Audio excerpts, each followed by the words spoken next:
Ke mallama, da ki san irin soyayyar da na kai miki da ba ki faɗa min wagga magana. Kaka kika yi min haka do Allah ki bar wahalar da ni. Ki ko wata kika ce in faɗa zan je in ɗan sheka in kalwaɗo in ɗan dawo ki gane ba sai na faɗa irin na ƙone ɗin nan ba. Saboda in na ƙone ban san ko da za ki ci gaba da soyayya ba baby na. Amma wallahi baby ya dace in za ku rinƙa yin karya ku ɗan san irin wadda kuka yi. Wagga da kai ta ɗan yawa.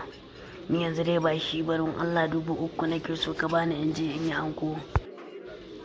A'a gaskiya ban da kuɗi tunda dai ba gaban zani ka samun kuɗi ba. Kyola ni in ma kina tambaya ta kuɗi barin shigowa zan yi. Shekaran jiya na so miki hura. Allah da ya sa ma kamfanin hura su ta yajin aiki wallahi ko muna gane mata baƙaƙe. Wallahi da na ga ke baki na wasa. Hakan kake cewa mugun suna kake.